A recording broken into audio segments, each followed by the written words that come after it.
Nandito kami sa isa sa pinakasikat na tourist destination dito sa buong Pilipinas, ang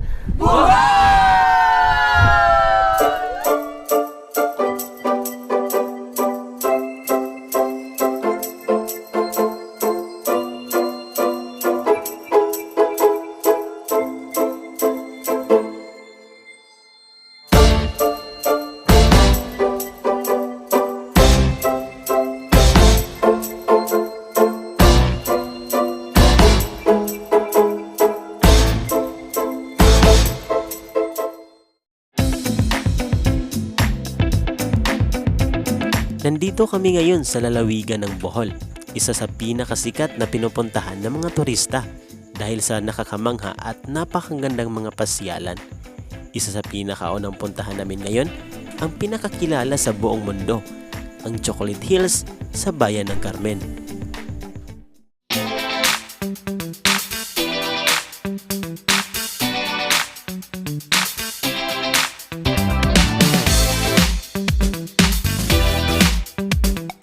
Okay, so nandito na tayo sa tinatawag nilang Chocolate Hills, isa sa pinakasikat na pasyalan dito sa lalawigan ng Bohol. Actually, this is our first time na pumunta dito. Makikita talaga natin purely sa ating mga mata itong mga Chocolate Hills na nasa paligid. Hindi pwedeng magtagal ang mga sasakyan dito sa itaas dahil sa dami ng mga bisita na gustong umakyat. Kailangan mong umakyat at dumaan sa more than 200 steps nilang hagdan para mas klaro mong makita ang mga Chocolate Hills sa itaas na bahagi. Nandito pa lang tayo sa tunga-tunga pero napakaganda na yung view. Medyo kinakapoy kami, medyo mataas yung kakat-katin namin. Shout out kay Dondon, yung brother daw ni Ate Beng. Wow! Itong akyatin natin ngayon ay katulad ng isang chocolate hill o ganun kataas. Medyo hinihingal na yung mga kasama namin dahil sa taas nitong hagdan na inaakyat namin. One hood ko parang bumibigay na.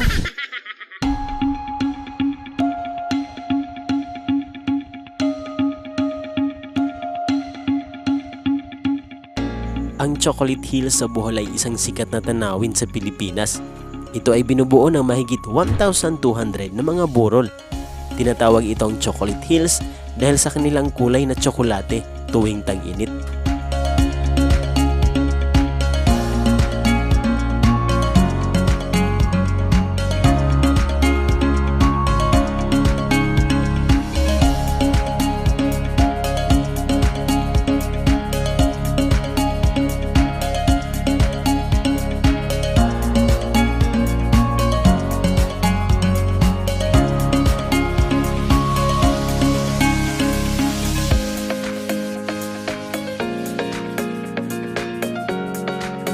Wow, napakaganda ng view dito. This is it, Chocolate Hills, originally dito sa lalawigan ng Bohol. Chocolate Hills. Wow, nandito na tayo sa itaas na parte itong Chocolate Hill.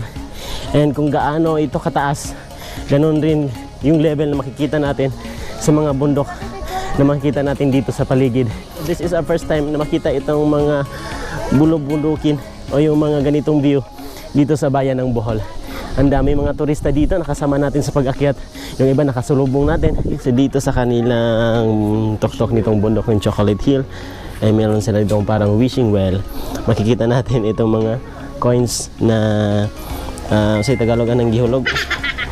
Mga coins na ilagay nila dito at pwede kang mag-wish pagkatapos.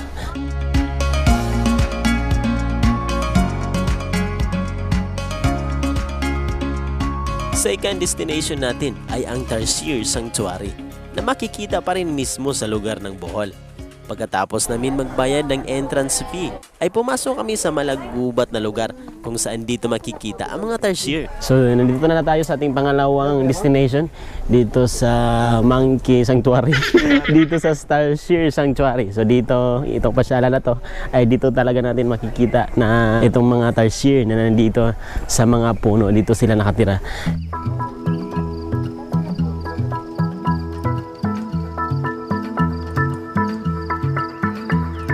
pinaka ano dito, bawal tayong maingay kasi natutulog daw yung mga tarsier, and para silang mga bats, gising sila pag gabi tapos tulog sila pag araw. Mahina yung boses, medyo kalmado lang tayo sa parteng ito.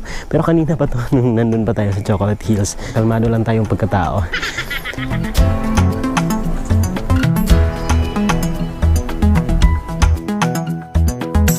Ang tarsier sa Bohol ay isa sa pinakamaliit na primate sa buong mundo. Tinatawag ito sa iba na the little monkey. Ito ay may malalaking mga mata at mahaba ang mga daliri. Ang tarsier ay katulad ng mga bats o paniki na matutulog pag-araw at gising sa gabi. Parang si Magdalena.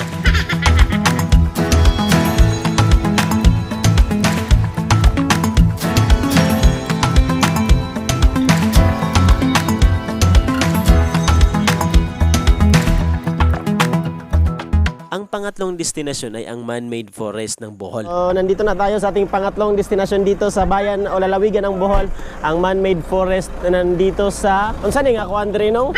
So, man-made forest ay sakop ang bayan ng Bilar dito sa lalawigan ng Bohol. Meron tayong man-made forest na video nandito sa ating YouTube channel. Doon sa ating mga video, scroll down nyo lang. Meron din tayong mga content o mga video doon sa ating man-made forest na mga lugar na pinupuntahan natin around Negros Oriental. Pero kung bago ka pa lang sa aming channel at ngayon mo lang ito napanood, baka pwede ka mag-subscribe, mag-share, at i-follow nyo ka rin kami sa aming Facebook account. Don't forget ha, Kabalagnan Boys, subscribe nyo kami.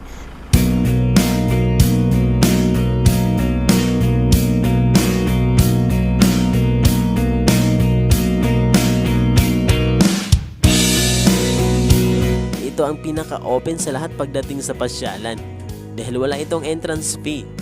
Yun nga lang ay kailangan mo mag-ingat dahil kalsada ito at may dumadaan ng mga sasakyan. Ito ay isang kagubatan na puno ng kahoy ng mahogany na may mataas na daan o highway sa gitna. Kaya perfect at magandang tingnan lalo na pag na-upload dito sa social media.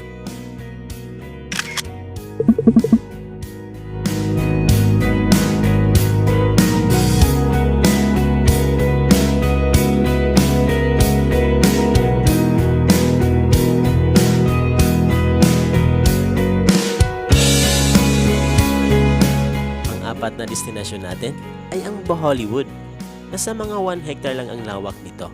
Pero kapag pumasok ka, ay parang nakapunta ka na rin ng ibang bansa. Katulad ng Paris, Netherlands, Singapore, at marami pang iba. Di mo na kailangan pumunta sa malayo dahil nandito lang sa Bohol makikita ang mga ito.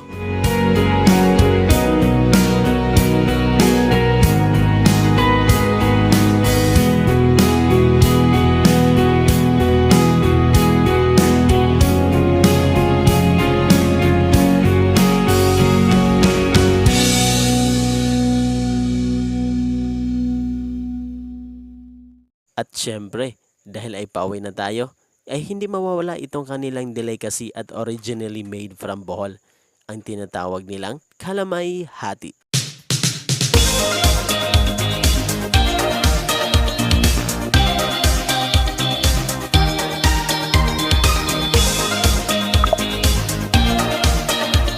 From Tagbilaran City sa lalawigan ng Bohol, sakay nitong Ocean Jet, ay pauwi na tayo going to Negros Oriental. At sana, nag-enjoy kayo sa aming pagpunta sa lalawigan ng Bohol. Huwag niyong kalimutan ha, mag-like, mag-share at mag-subscribe sa YouTube channel natin, Kabalagnan Boys. Hanggang sa muli, kita-kits sa susunod na video.